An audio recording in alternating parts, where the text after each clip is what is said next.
we have another PC that we're trying to give away right now. Let's talk a bit about it right here on Robeytech.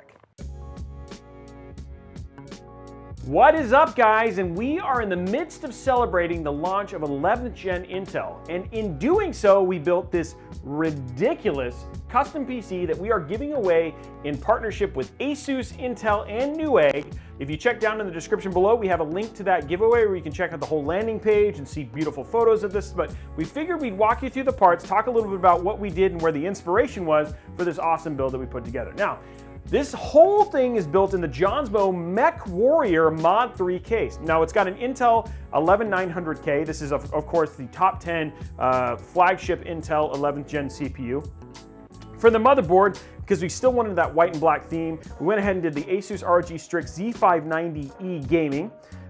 We have, for storage, which this is the part, like, you can't see this stuff, but it is have a WD Black SN850 2 terabyte NVMe SSD, which means you have PCIe Gen 4, which is one of the things that was added with Z590 motherboards, and of course with the support for 11th gen.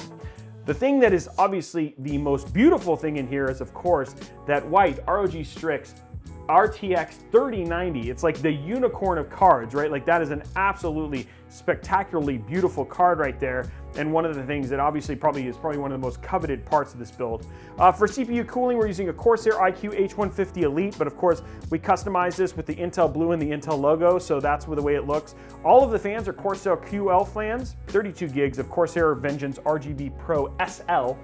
We also have the Lee & Lee streamer, both their 24-pin and their triple 8-pin, which can be controlled via the stuff that we have in the back. We've also got the Asia Horse sleeved extensions, which is like what we did just to make sure that the white's popping in there. And then, of course, we've also got an ASUS ROG PSU powering the entire thing. Overall, it came across very, very clean. Thermals for this case, given that it's open air and we have so many bloomin' fans, came out spectacularly, keeping that thing nice and cool. Really happy about it, but you know what? Don't take my word for it. Let's go to some B-roll and really sell this thing for you.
I'd love to know down in the comments below what you think about this build, and if things that you've changed, right? That nicely, obviously, because then there's always people who are gonna say, you know, weird things that's like whatever. But anyway, while you're down there, make sure you slap that subscribe button with that like button and ring that notification bell so you get a notification each and every time we go live or release a new video right here on Robeytech. And also, if you want to just know more about us, make sure you follow us on all the social. We're even hip on the TikTok doing the dances and all that sort of stuff. Anyway, guys, hope you enjoy this. Good luck. Hopefully you win, and we will see you on the next video.